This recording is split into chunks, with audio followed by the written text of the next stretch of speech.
So good afternoon class. आज का हमारा टॉपिक है some basic concept of chemistry. आज हम जानने वाले हैं कि some basic concept of chemistry में जितने भी सब टॉपिक्स हैं, जैसे कि मैटर हो गया, मोल कॉन्सेप्ट हो गया, इस तरह के हमारी जो बेसिक्स है केमिस्ट्री के, उन पे बात करने वाले हैं। तो सबसे पहले देखते हैं स्टेट्स ऑफ मैटर। तो हम जानते हैं कि हमारे आसपास जितने भी चीज़ें हैं वो कुछ स्टेट्स में पाए जाते हैं। आइदर वो हो सकते हैं कि सॉलिड हो या लिक्विड हो या फिर गैस हो। जैसे कि हम सॉलिड को अगर थोड़ा सा गर्म करते हैं तो वो कन्वर्ट होती है लिक्विड में, और लिक्विड को अगर गर्म कर दिया जाए तो वो कन्वर्ट हो जाती है गैस में। सिमिलरली गैस को अगर कूल किया जाए, जैसे कि आप यहाँ एग्जांपल ले सकते हैं स्टीम, या हम कह सकते हैं भाप। जैसे कि पानी जब उबलता है तब वो भाप में कन्वर्ट होता है, और भाप वापस से ठंडा होने के बाद लिक्विड फॉर्म में आ जाता है। देन लिक्विड को, जैसे कि यहाँ पे हम ले सकते हैं वाटर को और ठंडा किया जाए, 0 डिग्री सेंटीग्रेड पे ले जाया जाए, देन उसके बाद क्या होता है, वो हमारा कन्वर्ट हो जाता है सॉलिड में। तो इस तरह से ये 3 फेजेस होते हैं। पहला होता है सॉलिड, सेकंड लिक्विड, थर्ड होता है गैस। तो सॉलिड को हम लिक्विड में भी कन्वर्ट कर सकते हैं और सॉलिड को डायरेक्टली गैस में भी कन्वर्ट कर सकते हैं। सिमिलरली लिक्विड को गैस में कन्वर्ट किया जा सकता है और लिक्विड को सॉलिड में भी कन्वर्ट किया जा सकता है, और उसी तरीके से गैस वापस से लिक्विड एंड वापस से सॉलिड में कन्वर्ट किया जा सकता है। तो बेस्ड ऑन देयर स्टेट्स हमने इसे 3 पार्ट में डिवाइड किया, solid, liquid and gas. And इसके बाद अगर मैटर की क्लासिफिकेशन की जाए तो 2 टाइप्स के होते हैं। सबसे पहला होता है मिक्सचर एंड सेकंड होता है प्योर सब्सटेंस। मिक्सचर मतलब कि जहाँ पे 2 अलग अलग एलिमेंट आपस में क्या हो रहे हो, जॉइन हो रहे हो, तो उन्हें हम कहते हैं मिक्सचर। और जहाँ पे सिर्फ और सिर्फ एक ही टाइप के एटम मिले पूरे के पूरे वॉल्यूम में या पूरे के पूरे स्पेसिफिक एरिया में, उसे कहा जाता है प्योर सब्सटेंस। जैसा कि मान लीजिए O2 ले लीजिए, या फिर सिर्फ और सिर्फ H2 ले लीजिए, या आप आयरन ले लीजिए। इस तरह से जितनी भी चीज़ें हैं, हम जैसे लोहा लेते हैं तो लोहा एक तरह से क्या है, Fe एटम्स से बना बना है। फॉर एग्जांपल हमने एक लोहे का टुकड़ा लिया तो यहाँ पे हमें सिर्फ और सिर्फ Fe के एटम्स मिलने वाले हैं। हाँ हेलो,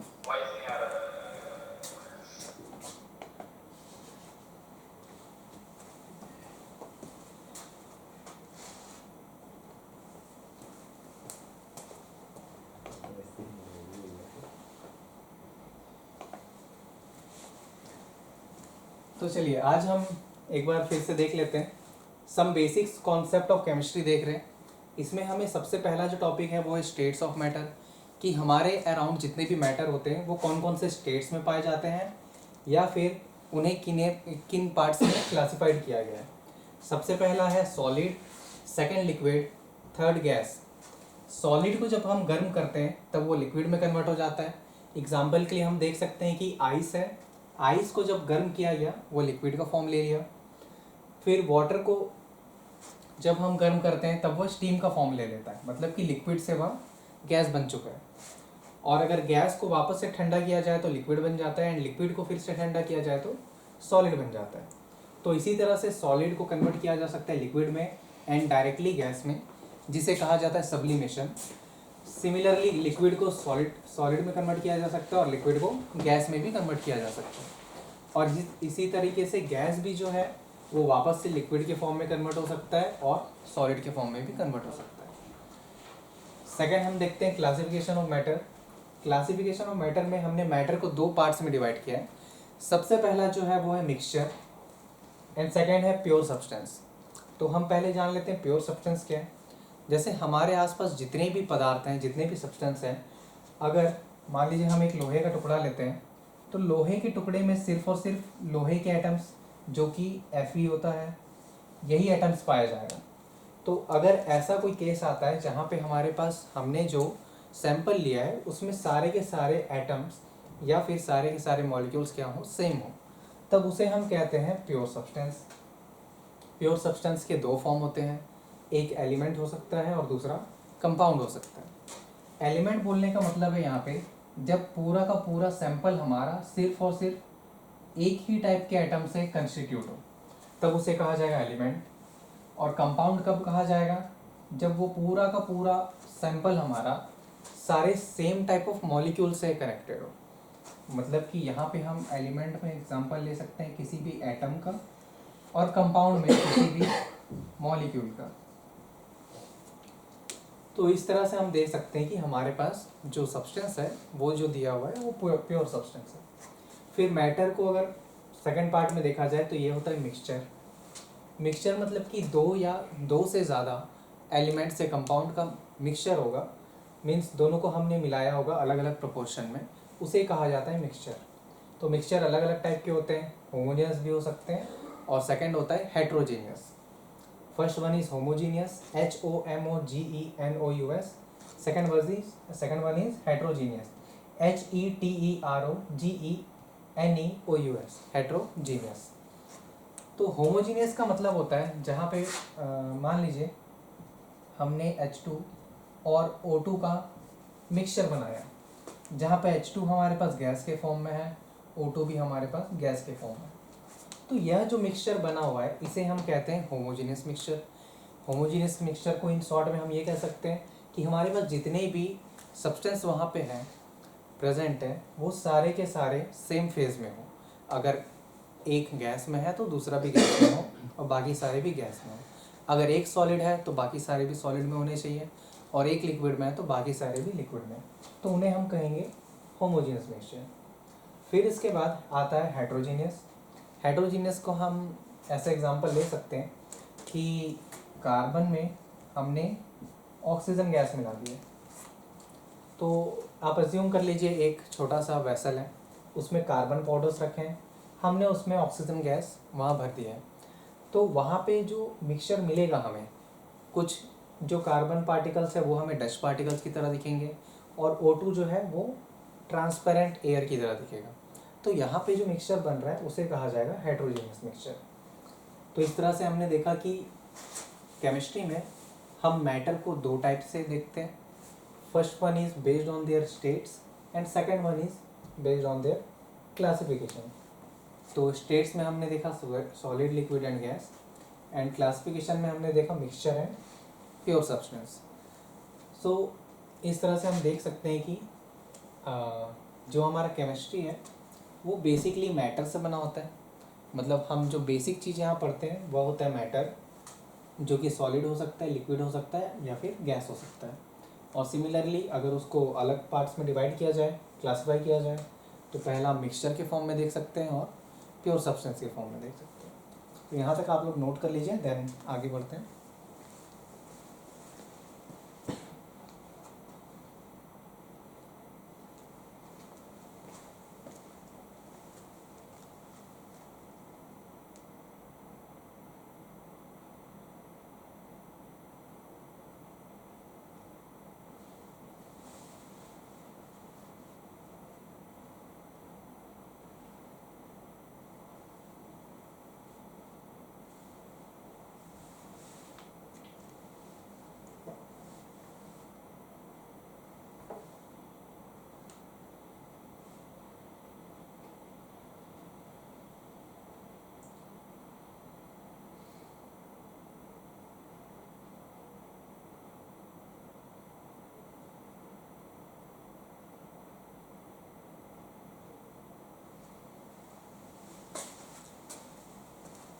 चलिए नेक्स्ट टॉपिक देखते हैं।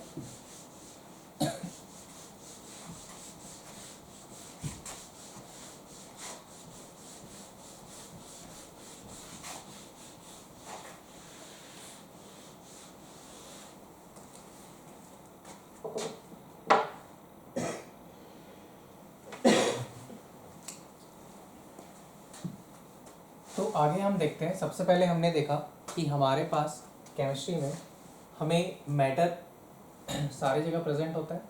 अब उन मैटर के दो प्रॉपर्टीज हो सकते हैं।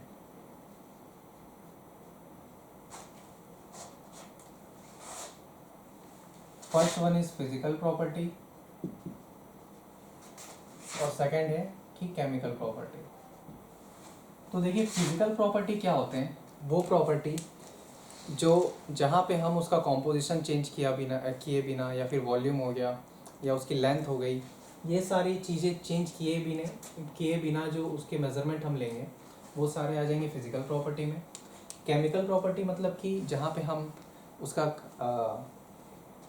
जितने भी उसके केमिकल प्रॉपर्टीज़ है, लाइक जैसे बोल सकते हैं कि उसकी कॉम्पोजिशन हो गई, सेम वैसे ही उसकी वॉल्यूम हो गई, या तो उसका अरेंजमेंट हो गया, ये सारी चीज़ें अगर चेंज करते हैं तो वो सारे आ जाते हैं केमिकल प्रॉपर्टीज़ में। तो फिज़िकल प्रॉपर्टीज़ पढ़ने के लिए हमें कुछ उसके यूनिट्स पता होने चाहिए, जैसे कि first one is length. Physical properties में हम सबसे पहले देखते हैं लेंथ। यहाँ पे बहुत सारे अलग अलग सिस्टम हमने पढ़ा है फिज़िक्स में ऑलरेडी, कि MKS सिस्टम, CGS सिस्टम, इस तरह से। बट हम जितना भी यूज़ करते हैं अभी के टाइम में वो सारे के सारे होती है इंटरनेशनल सिस्टम ऑफ यूनिट, जो कि होती है SI यूनिट। तो SI यूनिट में लेंथ का यूनिट होता है मीटर।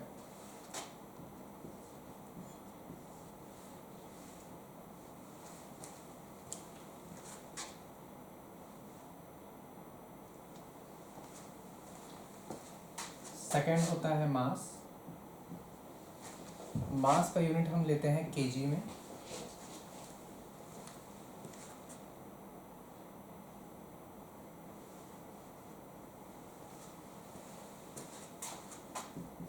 देन आता है टाइम। टाइम का यूनिट हम लेते हैं सेकंड में। And fourth one is current. Current की यूनिट हम लेते हैं एम्पेयर में। लेंथ को डिनोट किया जाता है L से, मास को स्मॉल m से, टाइम को स्मॉल t से, करंट को I से।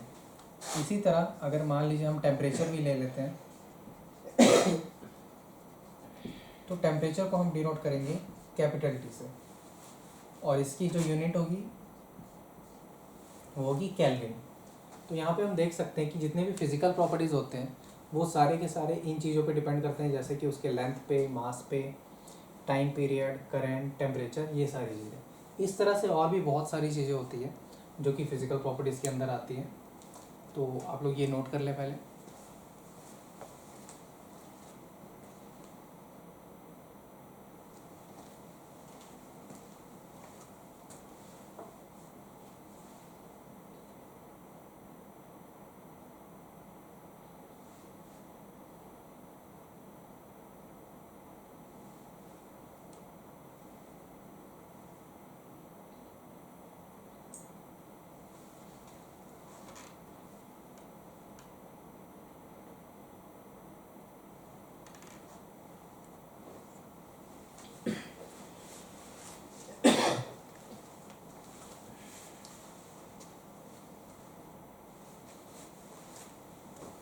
चलिए आगे देखते हैं। ये हमने जाना फिजिकल प्रॉपर्टी है। अभी हम पहले फिजिकल प्रॉपर्टीज देख लेते हैं, देन सेकंड केमिकल देखेंगे। तो फिजिकल में बहुत सारे छोटे छोटे यूनिट्स होते हैं, जैसे कि अगर मान लिया जाए कि 1 × 10⁻³ 1 ×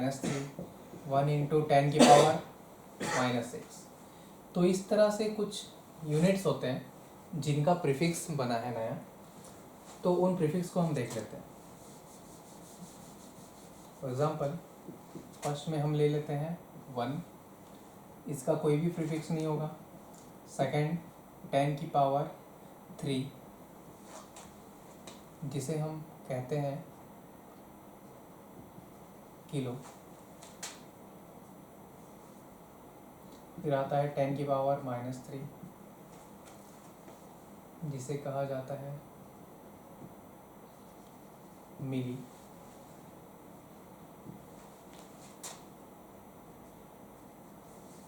फिर आता है 10⁻⁻6 जिसे कहा जाता है माइक्रो।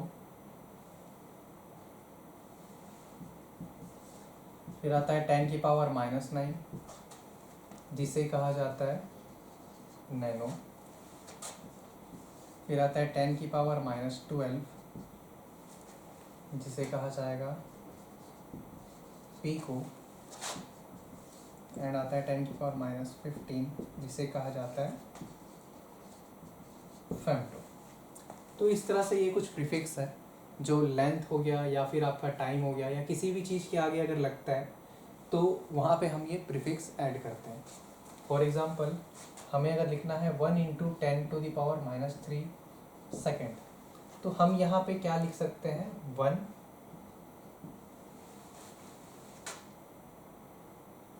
इसका एक और है माइक्रो सेकेंड, अगर 1 मिली सेकेंड। देन अगर 10⁻⁻6 आ जाती है तो हम इसे लिखते हैं 1 माइक्रो सेकेंड। देन अगर 10⁻⁹ सेकेंड है तो हम इसे लिखते हैं 1 नैनो सेकेंड। तो इस तरह से ये सारे के सारे प्रीफिक्स ऐड होते हैं। इसी तरह हम आगे देखेंगे।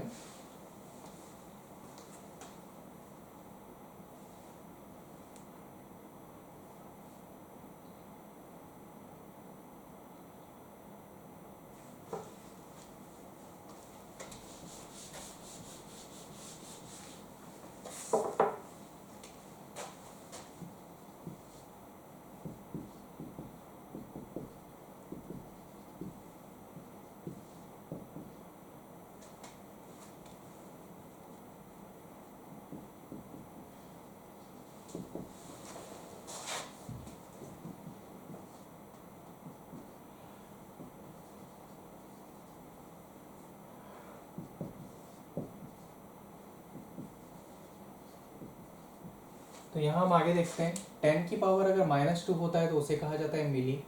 10 की पावर -1 तो उसे कहा जाएगा सेंटी। 10 होने पर डेका।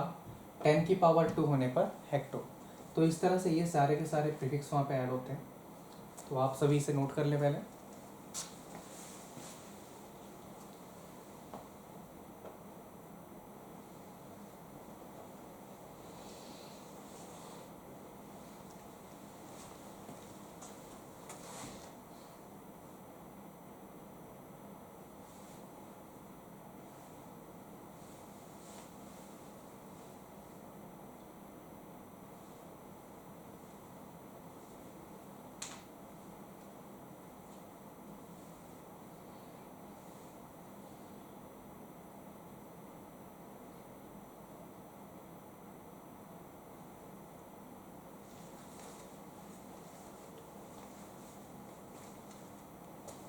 तो चलिए आगे बढ़ते हैं।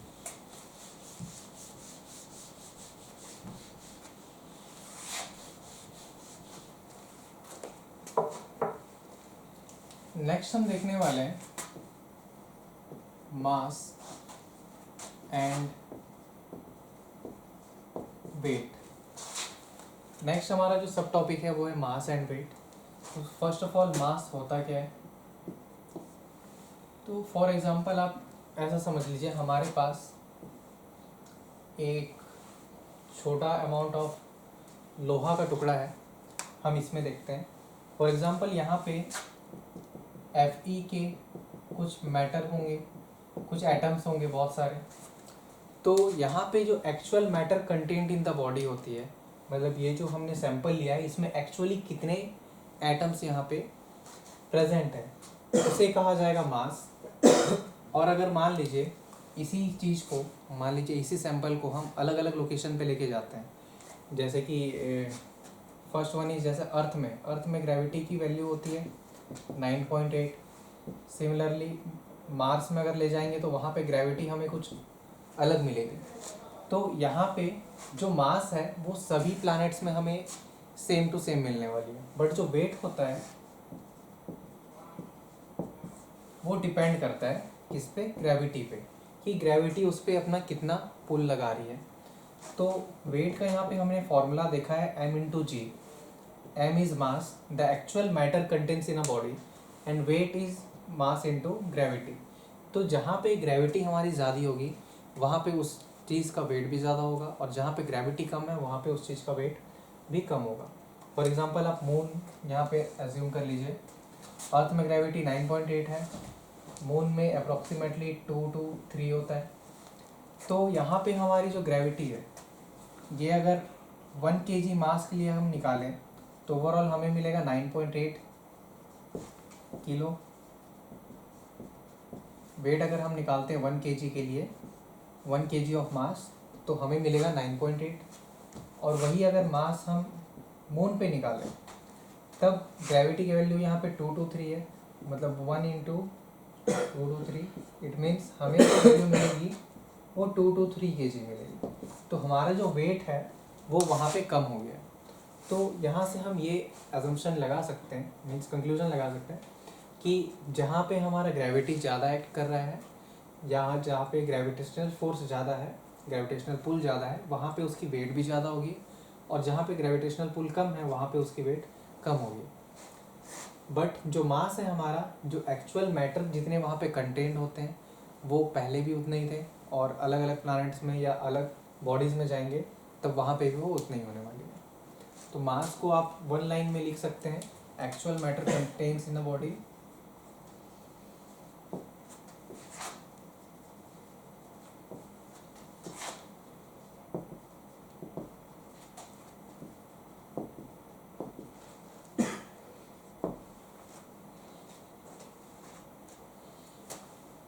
एंड वेट को अगर लिखेंगे तो आप डायरेक्टली लिख सकते हैं mass into the gravitational pull of अर्थ।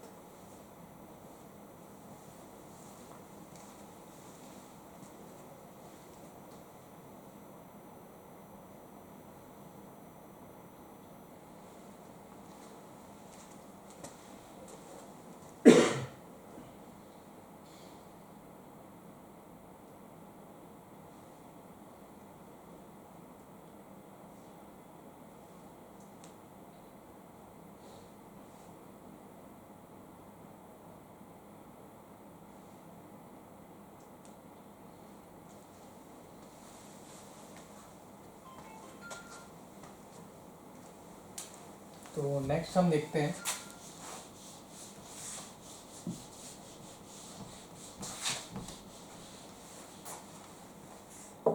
हमने अभी देखा मास या फिर वेट, उसकी जो यूनिट होती है वो होती है किलोग्राम।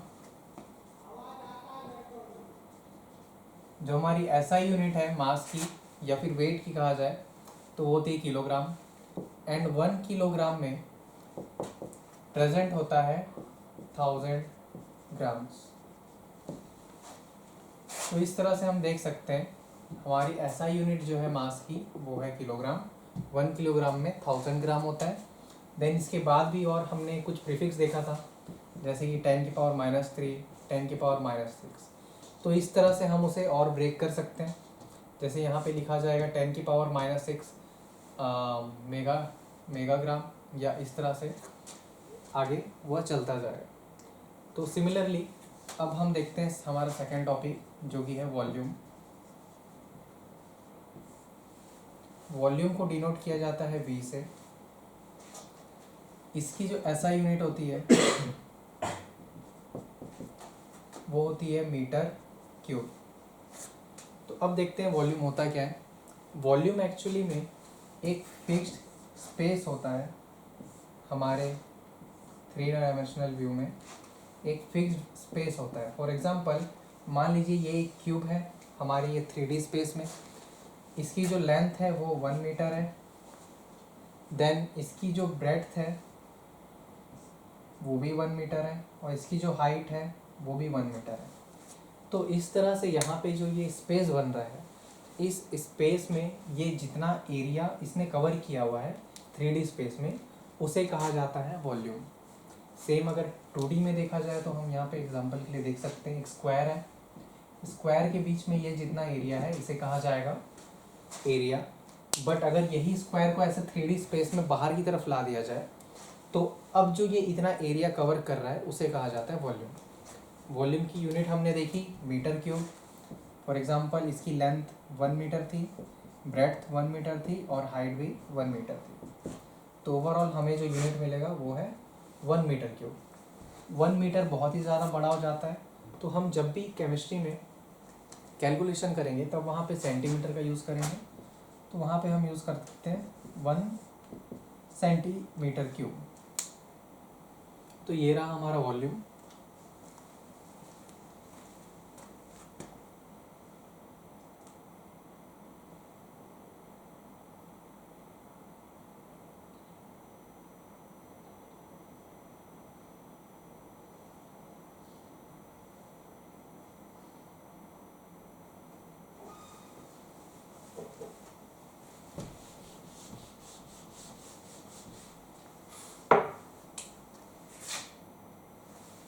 तो चलिए इसमें एक और छोटी सी चीज़ ऐड करते हैं हम।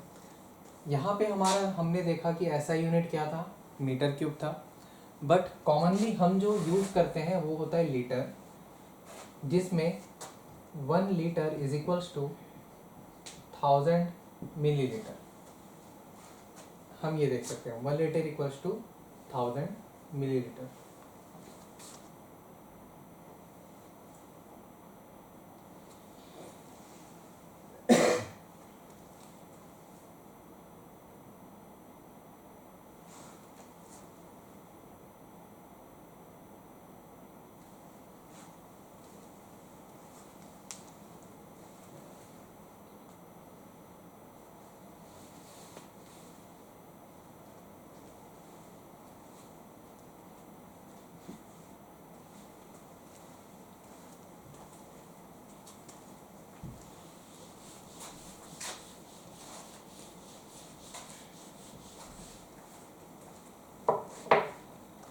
चलिए हम अगले टॉपिक पे और बढ़ते हैं। अगला टॉपिक है हमारा डेंसिटी। अगला टॉपिक दिया हुआ है डेंसिटी। तो डेंसिटी को रो से डिनोट किया जाता है, डी से डिनोट किया जाता है, और डेंसिटी का फॉर्मूला होता है मास अपॉन वॉल्यूम। तो जनरली हम ये देख सकते हैं कि कोई भी मैटर उस फिक्स्ड स्पेस में कितना मास कंटेन रखी है उसे कहा जाता है डेंसिटी। फॉर एग्जांपल मान लीजिए पर यूनिट वॉल्यूम में अगर देखा जाए, ये हमारा पर यूनिट वॉल्यूम है। यहाँ पे आप कोई गैस रख दीजिए, ऑक्सीजन गैस रख दीजिए, या फिर यहाँ पे वाटर रख दीजिए, या फिर यहाँ पे कोई सॉलिड मान लीजिए आयरन रख देते हैं, तो सभी का हमें अलग अलग वैल्यू मिलेगा। ऑक्सीजन के बहुत कम मॉलिक्यूल्स रहने वाले हैं। सिमिलरली वाटर की अगर देखा जाए, ये लिक्विड है तो ऑक्सीजन के कंपैरिजन में ज़्यादा मॉलिक्यूल्स मिलेंगे। एंड आयरन सॉलिड है तो सबसे ज़्यादा मॉलिक्यूल्स हमें इसके मिलने वाले हैं इस फिक्स्ड स्पेस में। अब इसके बाद देखा जाए कि मास पर यूनिट वॉल्यूम, तो हम देख सकते हैं कि जिसकी एक्चुअल में मास ज़्यादा है उसकी डेंसिटी भी ज़्यादा होगी, क्योंकि हमने वॉल्यूम कांस्टेंट रखा हुआ है कि पर यूनिट वॉल्यूम है। तो यहाँ पे अगर आप ऑक्सीजन गैस भरते हैं, तो फॉर एग्जांपल वहाँ पे आता है 32 ग्राम ऑफ ऑक्सीजन।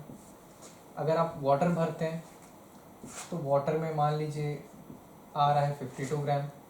एंड अगर आप आयरन रखते हैं तो ये आप मान लीजिए 1 kg के अराउंड आ रहा है। इससे हम ये बता सकते हैं कि पर यूनिट वॉल्यूम जितना भी मैटर वहाँ कंटेंट है वो ज़्यादा है या कम है। ये हम किसकी हेल्प से कर सकते हैं, डेंसिटी की हेल्प से। तो हमने देखा डेंसिटी इज इक्वल्स टू होता है मास पर यूनिट वॉल्यूम, कि एक यूनिट वॉल्यूम में हमारा एक्चुअल में कितना मास वहाँ पे कंटेंट है। मास की यूनिट यहाँ पे होती है केजी, वॉल्यूम की यूनिट लीटर, तो इसका यूनिट हो जाएगा केजी पर लीटर। और अगर आप यहाँ पे मीटर क्यूब भी यूज़ करते हैं तो भी वो सही है। यहाँ पे हम देख सकते हैं इसे कहा जाता है density. The mass content in per unit volume is called as density, जिसे हिंदी में कहा जाता है घनत्व।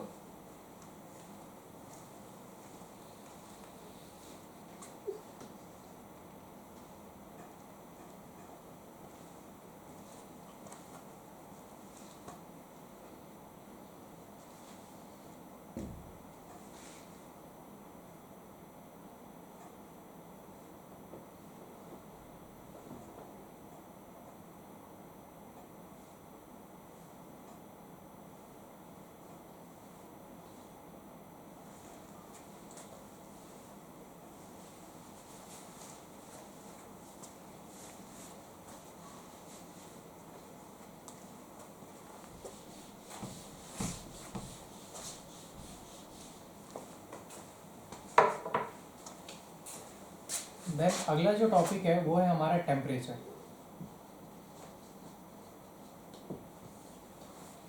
तो टेम्परेचर बेसिकली हम ये बोल सकते हैं कि यहाँ पे आसपास में हमारे ओवरऑल जितना भी तापमान है, मतलब कि ये एक ऑब्जेक्ट है और ये एक ऑब्जेक्ट है, दोनों में मान लीजिए कुछ एक टेम्परेचर डिफरेंस आ जाता है। मतलब कि अभी अगर मान लीजिए हमें टेम्परेचर जानना है तो ऐसा अज्यूम कर सकते हैं कि यहाँ पे हीट का फ्लो हो रहा है। तो हीट हमेशा कहाँ फ्लो होती है, high temperature to low temperature में। तो यहाँ से हम एज्यूम कर सकते हैं कि जो चीज़ मीन्स जो यूनिट हमें हीट के बेस के बारे में बताई कि वहाँ पे एक्चुअल में कितना हीट है, वह यूनिट होती है टेम्परेचर।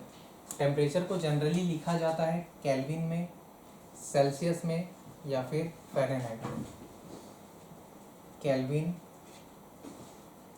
Celsius and Fahrenheit. तो केल्विन का सिंबल होता है के, सेल्सियस का सिंबल होता है सी एंड फ़ारेनहाइट का सिंबल होता है एफ। तो इस तरह से सभी ने अलग अलग यूनिट्स बताएं। केल्विन है, सेल्सियस है, फ़ारेनहाइट है, इस तरह से कुछ और भी होते हैं। देन अभी हमारा जो इंटरेस्ट है वो है केल्विन पे, क्योंकि इसकी एसआई यूनिट जो ली गई है वो है केल्विन, और जनरली हम जो यूज़ करते हैं इंडिया में वो होता है डिग्री सेल्सियस। तो यहाँ पे हम देख सकते हैं, मान लीजिए हमारा कोई एक टेम्परेचर प्रेजेंट है यहाँ पे जो कि है 0 डिग्री सेल्सियस, मतलब यहाँ की जो टेम्परेचर है एटमॉस्फेयर की 0 डिग्री सेल्सियस है। तो उसे अगर केल्विन में कन्वर्ट करना है तो वो हो जाता है 273.15 डिग्री केल्विन।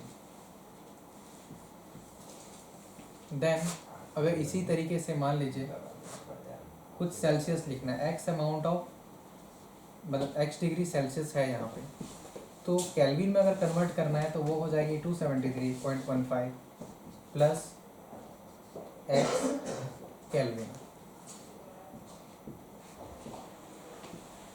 ये है हमारा रिलेशन। फॉर एग्जांपल यहाँ पे हमने जैसे देखा 0 डिग्री सेल्सियस था तो उसकी केल्विन हो गई 273.15। अगर मान लीजिए x डिग्री सेल्सियस होता तो 273.15 प्लस x हो जाता।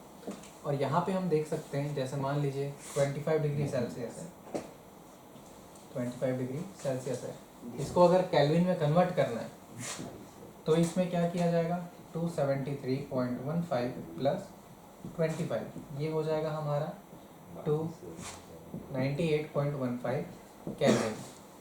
तो इस तरह से हम देख सकते हैं कि हमारा जो टेम्परेचर है कैसे अलग अलग यूनिट में चलता है।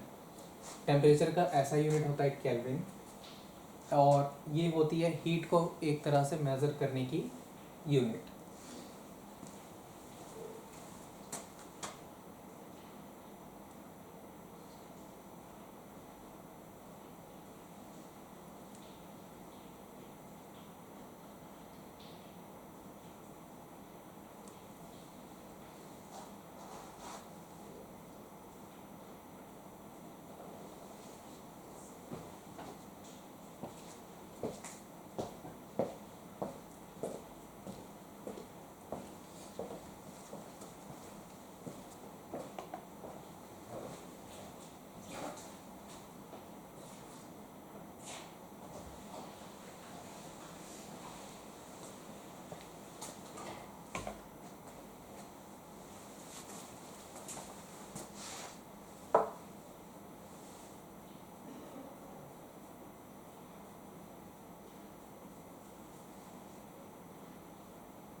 तो चलिए आगे देखते हैं।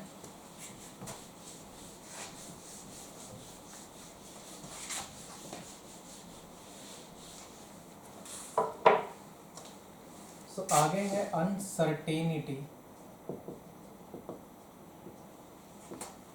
इन मेजरमेंट।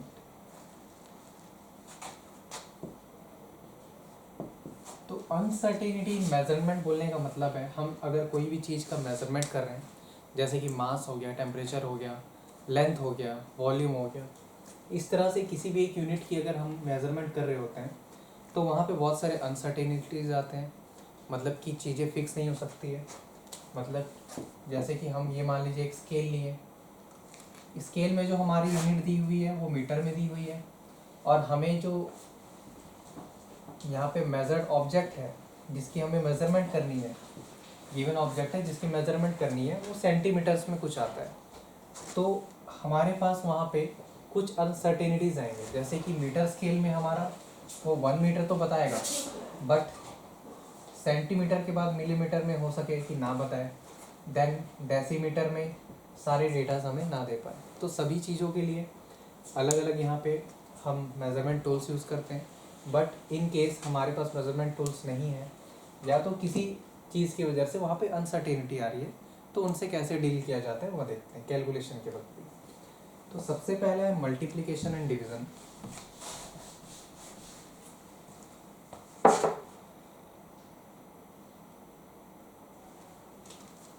तो फर्स्ट ऑफ ऑल हम देखते हैं एक एग्जांपल से, जैसे कि दिया हुआ है 5.1 इंटू 10 की पावर 21 इंटू 7.2 इंटू 10 की पावर 20।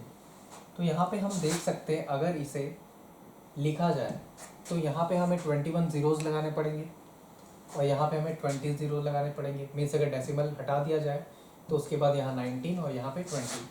बट जब इसका कैलकुलेशन करेंगे तब हम क्या करेंगे, डेसिमल्स वालों को आपस में मल्टीप्लाई कर लेंगे और जो नंबर है जिनके पावर में कुछ दिया हुआ है उनको साथ में मल्टीप्लाई कर लेंगे। तो 5.1 इंटू 7.2 हो जाएगा ये, साथ में नेक्स्ट ब्रैकेट में यहाँ पे 10 की पावर 21 इंटू 10 की पावर 20। ये हमने कैसे किया, ये ओवरऑल यहाँ पे देखिए जो हमारे पास दो एंटिटीज़ है, ये पूरा का पूरा इन दो एंटिटीज़ के साथ मल्टीप्लिकेशन हो रही है। तो जब मल्टीप्लिकेशन होता है ब्रैकेट खोलने पर भी ये सभी के सभी आपस में हमें सेम मल्टीप्लाई होते हुए दिखेंगे, कहीं पे भी कम्यूटेटिव लॉ वगैरह नहीं लगता। तो डायरेक्टली हम इसे एक ब्रैकेट में लिख सकते हैं एंड इसे दूसरे ब्रैकेट में। तो अब देखिए जब पावर में होता है तो 10 की पावर 21 प्लस 20 हो जाएगा एंड यहाँ पे इसे मल्टीप्लाई कर सकते हैं आराम से 5.1 इंटू 7.2। तो इस तरह से हम यहाँ पे सॉल्व करते हैं। सिमिलरली अगर मान लीजिए यही चीज़ डिवीज़न में दी होती है 5.1 इंटू 10 की पावर 21 अपॉन 7.2 इंटू 10 की पावर 20, तब हम क्या करते हैं, यहाँ से एक डेसिमल हटा लेते हैं, देन 5.1 डिवाइडेड बाय 7.2 इससे सॉल्व किया जाता, then 10 to the power 21 minus 10 to the power 20 इससे सॉल्व किया जाता। तो इस तरह से हम एक प्रिसाइज आंसर यहाँ पे निकाल सकते हैं।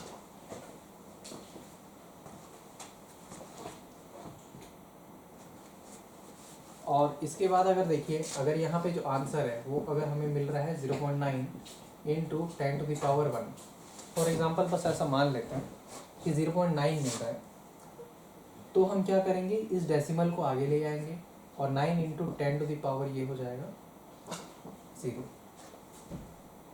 तो यहाँ पे इस तरह से जो अनसर्टेनिटीज आते हैं उनको हम टैकल कर सकते हैं।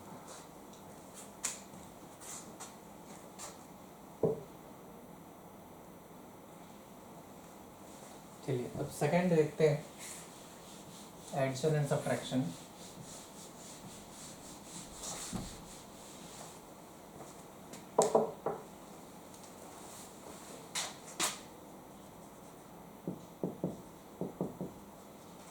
एडिशन एंड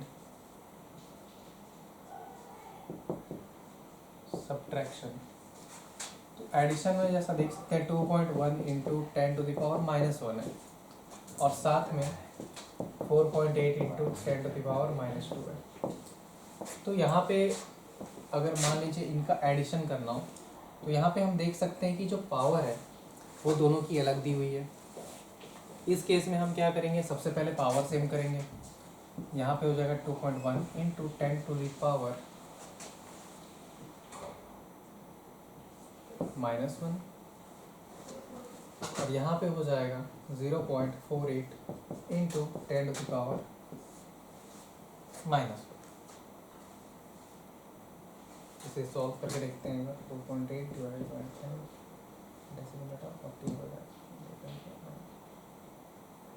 ठीक, तो इस तरह से देन आगे लिखेंगे। यहाँ पे देखिए 10 की पावर -1 सिमिलर आ गई, यहाँ पे 2.1 प्लस 0.48, तो इन दोनों को अब हम आगे ऐड कर सकते हैं। तो इस तरह से यहाँ पे हम कोई भी एडिशन या सिमिलरली यहाँ पे अगर सब्ट्रैक्शन दिया होता है तो हम उसे सब्ट्रैक्ट कर लेते हैं। तो अभी हमने देखा मल्टीप्लिकेशन और डिवीज़न कैसे होता है, देन एडिशन और सब्ट्रैक्शन कैसे होता है।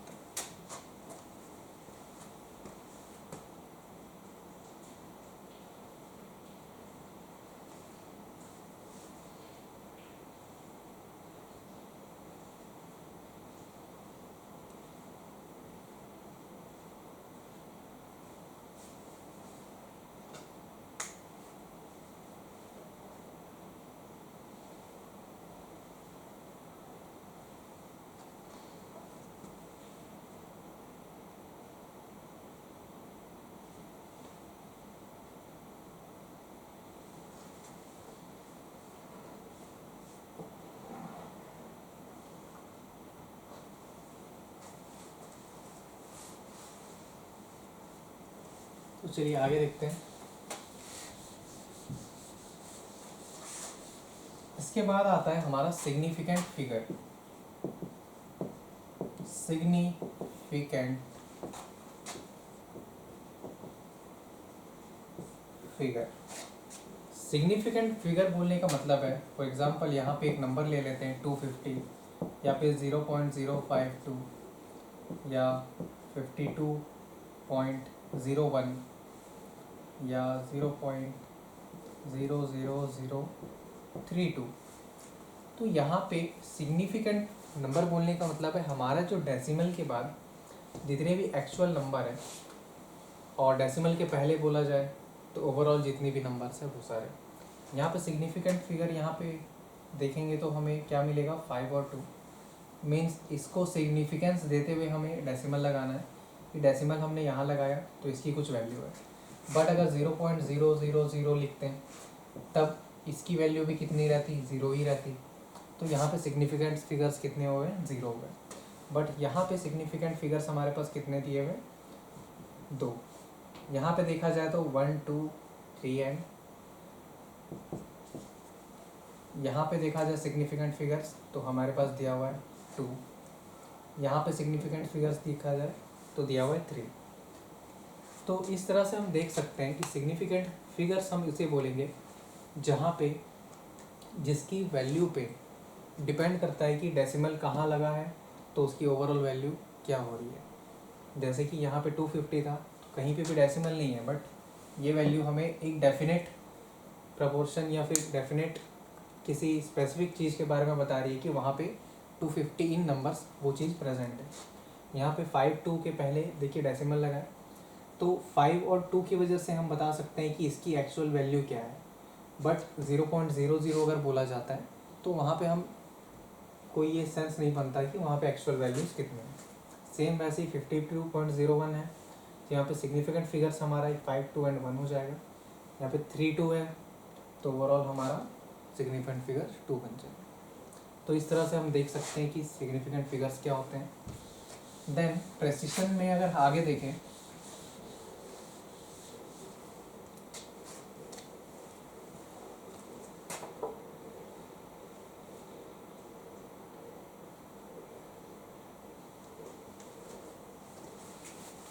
प्रेसिशन में अगर हम आगे देख रहे हैं तो फॉर एग्जांपल हम एज्यूम कर लेते हैं कार्बन कि किसी एटम का अगर वेट आ जाता है उसका हमें प्रिसाइज वैल्यू निकालना है, तब कैसे किया जाए।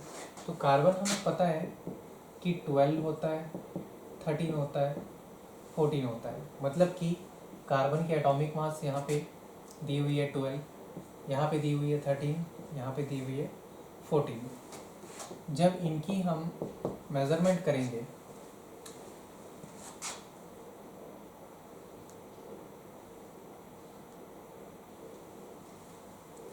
तो फॉर एग्जांपल एज्यूम कर लीजिए 3 स्टूडेंट है, एक कुछ स्टूडेंट है, एक ने निकाला यहाँ पे 1.95 ग्राम, देन एक ने निकाला 1.96 ग्राम एंड एक ने निकाला 1.94 ग्राम। तो इस तरह से अलग अलग स्टूडेंट्स मान लीजिए इसकी वैल्यू निकाल रहे हैं। देन यहाँ पे क्या किया जाएगा, अगर इसकी प्रिसाइज वैल्यू हमें निकालनी है तो हम क्या करेंगे, इसकी एवरेज वैल्यू निकालेंगे। 1.95 plus 1.96 plus 1.94 divided by 3। Overall value जो हमको मिलेगी 1.95 ग्राम हमें मिल जाएगी।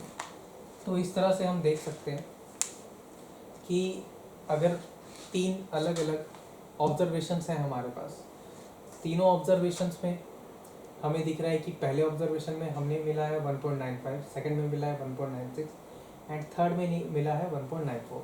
तो इसकी अगर प्रिसाइज वैल्यू निकालनी है तो हम वहाँ पे उसकी एवरेज वैल्यू को ले लेंगे।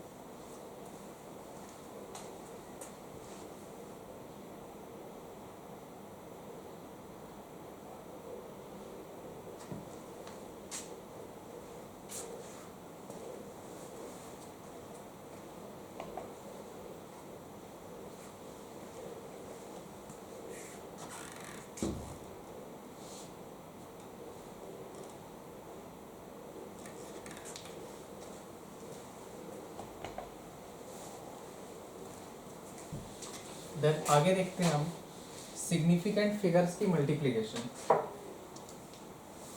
या एडिशन कहा जाए। पहले एडिशन देख लेते हैं। तो आगे हम देखने वाले हैं एडिशन ऑफ सिग्निफिकेंट फिगर्स। तो सिग्निफिकेंट फिगर्स की जब एडिशन हम देखेंगे, जैसे मान लीजिए हमारे पास पहली जो नंबर है 1.915 दी हुई है, सेकंड 12.018 दी हुई है और थर्ड 0.0012 दी हुई है। तो इनका अगर हमें एडिशन करना है तब हम क्या करते हैं, सबसे पहले डेसिमल को अलाइन किया जाता है, देन सारे नंबर्स को अलाइन किया जाएगा।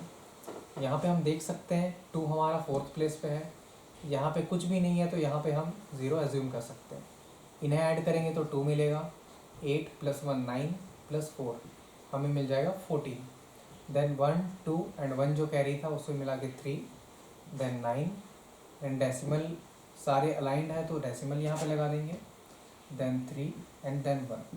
तो ये आ गया हमारा आंसर। इसी तरीके से सेम सब्ट्रैक्शन भी होता है। इसमें क्या करते हैं हम सिग्निफिकेंट फिगर्स को अलाइन करते हैं, देन डेसिमल के हिसाब से वो सारे के सारे आपस में ऐड हो जाते हैं और सब्ट्रैक्ट हो जाते हैं।